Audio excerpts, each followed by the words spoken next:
എടുത്തുകൊണ്ടിരിക്കുകയാണ്. മാഡത്തിനെ വെന്റിലേറ്റ് ചെയ്തിട്ടുണ്ട്. GCS score 8 ആയിരുന്നുകൊണ്ട് വെന്റിലേറ്റ് ചെയ്തിട്ടുണ്ട്. Orthopaedicians, neuro surgeons, general surgeons, ENT മുതലായ എല്ലാ ഡോക്ടേഴ്സും ഇപ്പോൾ CT റൂമിലുണ്ട്. CT എടുത്തതിന് ശേഷം ഡോക്ടർ കൃത്യമായിട്ട് മീഡിയനെ ബ്രീഫ് ചെയ്യുമെന്നാണ് പറഞ്ഞിരിക്കുന്നത്. കേട്ടോ, താങ്ക് യു. കൂടുതൽ ഡീറ്റെയിൽസ് ഡോക്ടർ ഇപ്പോൾ പുറത്ത് വന്നതിന് ശേഷം പറയും. ഡോക്ടേഴ്സ് എല്ലാം അവൈലബിൾ ആണ്. ന്യൂറോ സർജൻസ്, ഓർത്തോപീഡീഷ്യൻസ്, ജനറൽ സർജൻസ് അടക്കം ENT എല്ലാം അടക്കമുള്ള എല്ലാ ഡോക്ടേഴ്സും ഇവിടെ ഇപ്പോൾ എത്തിച്ചേർന്നിട്ടുണ്ട്. കേട്ടോ, ആ കൂടുതൽ ഡീറ്റെയിൽസിനെ പറ്റിയിട്ട് ഡോക്ടർ 10 മിനിറ്റ്സിനുള്ളിൽ പുറത്ത് വന്നിട്ട് പറയും. അത് എനിക്കറിയില്ല, ഇപ്പോൾ CTയുടെ അകത്ത് കയറ്റിയിരിക്കുകയാണ്. അതുകൊണ്ട് ആ ഡീറ്റെയിൽസ് എനിക്ക് പറയാൻ ഇപ്പോൾ സാധിക്കില്ല. അപ്പോൾ കുറച്ച് നേരം കൂടി വെയിറ്റ് ചെയ്യണം. Thank you. CTയിൽ ഉള്ളിൽ കയറ്റിയിരിക്കുകയാണ്. ലേബി പറഞ്ഞതനുസരിച്ച് വെന്റിലേറ്ററിലാണെന്നാണോ പറയുന്നത്? വെന്റിലേഷൻ കൊടുത്തുവെന്നാണോ പറയുന്നത് ലേബി?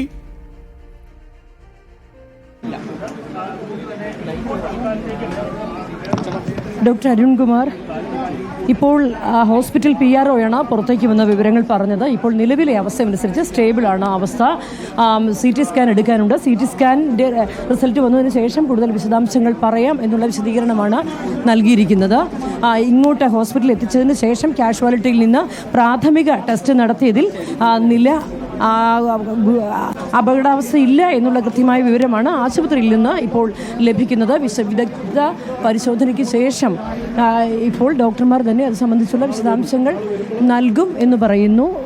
ഇങ്ങോട്ട് എത്തിയതിനു ശേഷം ഇപ്പോൾ CT സ്കാൻ എടുക്കാൻ കയറ്റിയിരിക്കുകയാണ്. ഇവിടെ ബെന്നി ബെഹനാൻ ഉൾപ്പെടെയുള്ള ഇവിടത്തേക്ക് എറണാകുളത്തെ കോൺഗ്രസ് ലീഡേഴ്സ് എല്ലാവരും ഇതിനകത്തുണ്ട്.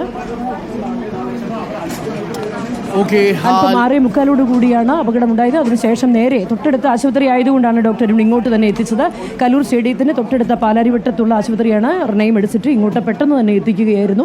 ഇവിടെ വന്നതിന് ശേഷം ഇപ്പോൾ ലഭിക്കുന്ന വിവരം ആശ്വാസകരമായ വാർത്ത തന്നെയാണ്. കുഴപ്പമില്ല എന്നുള്ള വാർത്തയാണ് ഇപ്പോൾ ആദ്യം പുറത്തേക്ക് വന്ന PRO പങ്കുവെക്കുന്നത്. ഉമാ തോമസിൻ്റെ PA ജോസഫും ഇതേ വാർത്ത തന്നെ പറയുന്നു. അപകടാവസ്ഥയില്ല എന്നുള്ള വിവരമാണ് അകത്തുനിന്ന് ലഭിക്കുന്നത്. ഏതായാലും തലയ്ക്ക് പരിക്കേറ്റതിനാൽ തന്നെ CT സ്കാൻ വന്നതിന് ശേഷം മാത്രമേ കൂടുതൽ വിവരങ്ങൾ പറയാൻ ആകൂ. ബോധം തെളിഞ്ഞു എന്നുള്ള ചോദ്യത്തിന് പൂർണ്ണമായും അബോധാവസ്ഥയിലല്ല എന്നുള്ള വിവരമാണ് ഇപ്പോൾ ലഭിക്കുന്നത്. ഭയക്കേണ്ടതില്ല എന്നും അകത്ത് നിന്നുള്ള വിവരം ലഭിക്കുന്നുണ്ട്. അങ്ങനെയാണെങ്കിൽ അർത്ഥബോധാവസ്ഥയിലായിരിക്കും. അതൊരു പോസിറ്റീവായ ഒരു സൂചനയാണ്.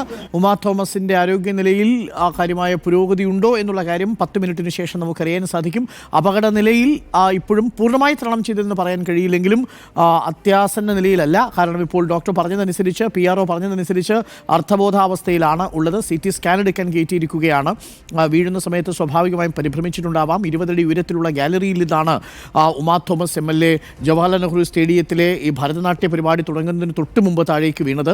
12,000-ഓളം കലാകാരികൾ അവതരിപ്പിച്ച് വേൾഡ് റെക്കോർഡിൽ ഇടം പിടിക്കാൻ പോകുന്നൊരു കലാപരിപാടിയായിരുന്നു അവിടെ നടക്കേണ്ടിയിരുന്നത്. അത് അവിടെ ഇപ്പോൾ നടക്കുന്നുണ്ട്. ആ പരിപാടിയുടെ ഉദ്ഘാടന ചടങ്ങിലേക്കാണ് ഉമാ തോമസ് MLA എത്തിയത്. ഉമാ തോമസ് MLA മുകളിൽ സ്റ്റേജിൽ കയറുമ്പോൾ ആ ഗാലറിയിൽ മറ്റ് കൈവരികളൊന്നും ഉണ്ടായിരുന്നില്ല. കാൽ വഴുതി താഴേക്ക് വീഴുകയായിരുന്നു. ഏകദേശം 20 അടിയോളം ഉയരത്തിൽ നിന്ന് താഴേക്ക് മുഖമടച്ച് താഴത്തെ പ്ലാറ്റ്ഫോമിലേക്ക് വീഴുകയാണ്. അവിടെ കരിങ്കല്ലും വളരെ ഹാർഡായിട്ടുള്ള സർഫസാണ് ഉണ്ടായിരുന്നത്. പ്രേക്ഷകർക്ക് കാണാം. മുഖമടച്ച് നേരെ അവിടേക്ക് വീണു. മറ്റു സംവിധാനങ്ങളൊന്നും അവിടെ ഉണ്ടായിരുന്നില്ല. ഒരു കുഷനിങ് എഫക്റ്റ് പോലും നൽകാൻ അവിടെ കാർപ്പറ്റ് പോലും ഉണ്ടായിരുന്നില്ല. കയറി വരുന്ന വഴിയാണ്. ആ വഴിയിൽ തന്നെയാണ് വന്ന് വീഴുന്നത്.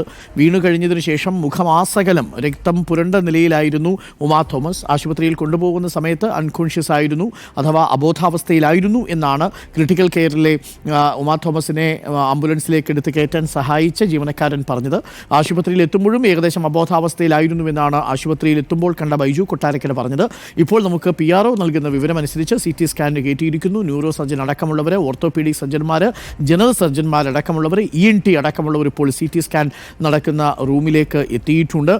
ബെന്നി ബെഹനാൻ, അതേപോലെ ദീപ്തി മേരി വർഗീസ്, ഹൈബി ഈഡൻ തുടങ്ങി കോൺഗ്രസിലെ നേതാക്കളും ഇപ്പോൾ റിനെ മെഡിസിറ്റിയിൽ എത്തിയിട്ടുണ്ട്. ജവഹർലാൽ നെഹ്റു സ്റ്റേഡിയത്തിന് തൊട്ടടുത്തുള്ള ഹോസ്പിറ്റലാണ്. അതുകൊണ്ടാണ് വളരെ വേഗം അങ്ങോട്ട് എത്തിച്ചതും.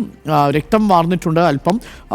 മുഖത്ത്, നെറ്റിയിലും ചെവിയുടെയും കണ്ണിൻ്റെയും തൊട്ടു താഴെയും മൂക്കിൻ്റെ തൊട്ട് താഴെയും പരിക്കുകൾ ഏറ്റിട്ടുണ്ട്. ഒരുപക്ഷെ മൂക്കിനും പരിക്ക് പറ്റിയിട്ടുണ്ടാവാം എന്നാണ് നമ്മൾ മനസ്സിലാക്കുന്നത്. CT സ്കാൻ എടുത്താൽ മാത്രമേ ആ മുറിവിൻ്റെ ആഘാതം, എത്രത്തോളം ആഘാതത്തിലാണ് വീഴ്ച സംഭവിച്ചത്, മുറിവ് സംഭവിച്ചത് എന്നുള്ളത് നമുക്ക് മനസ്സിലാക്കാൻ സാധിക്കുകയുള്ളൂ.